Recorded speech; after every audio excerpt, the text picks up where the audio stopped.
Bonjour à tous, aujourd'hui je vais vous montrer comment modéliser une famille de tôles perforées sur Revit.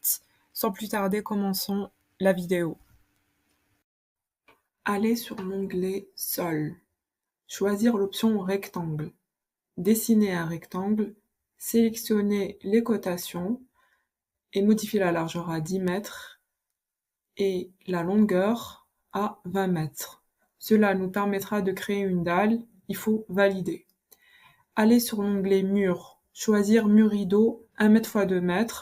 Au niveau du panneau des propriétés, choisir contrainte supérieure niveau 2, choisir l'option choisir des lignes, sélectionner les 4 côtés de notre rectangle.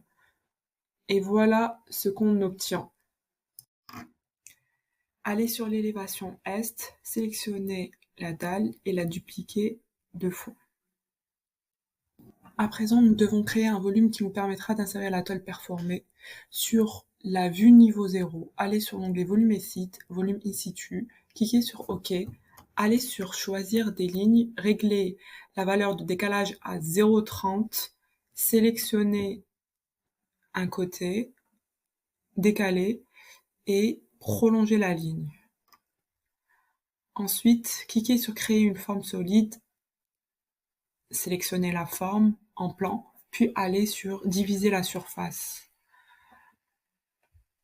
Dans les propriétés, choisir distance fixe 1 mètre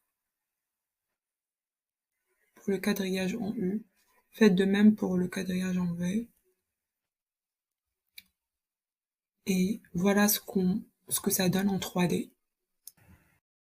On va créer une famille de tôles perforées. Allez sur l'onglet Fichier, Créer famille, choisir Français, puis motif de panneau de mur rideau métrique. Donc on voit ça.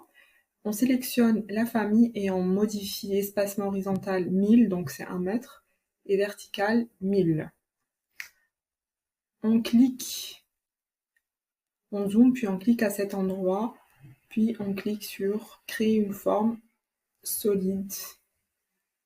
On sélectionne le haut de la forme et on modifie la cotation à 2 mm. On clique sur plan d'étage, puis on choisit niveau 1. On zoome sur la famille, puis choisir dans l'onglet modifier un cercle. On dessine à l'extérieur de la famille avec un diamètre de 20.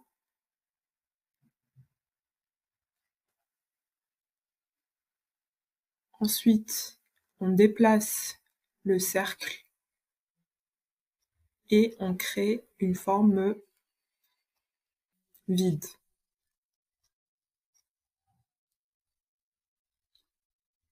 On va sur la vue 3D, on déplace et on ajuste la forme vide de manière à ce que l'intersection se fasse avec la forme pleine.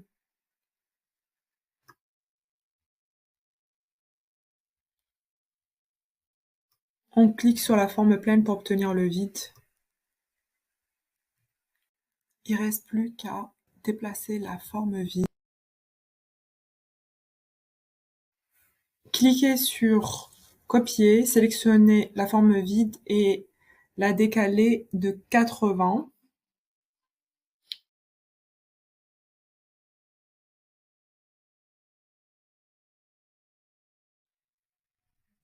Je mets la vidéo en accéléré pour que vous puissiez voir ce que cela donne.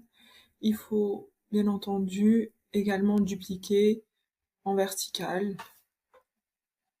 Ensuite, il faut aller sur l'onglet Fichier, enregistrer sous, famille, nommer la famille tôle perforée et enregistrer là par exemple dans vos documents. Ensuite, il faut également charger dans le projet. Sur le niveau 0, sélectionnez le volume, modifier in situ, resélectionner le volume une deuxième fois, allez dans les propriétés, aucun motif et choisir tôle perforée. Allez sur la vue 3D et si le résultat est bon, vous cliquez sur finir le volume. Et voici, le tutoriel est terminé. Merci de liker et de vous abonner.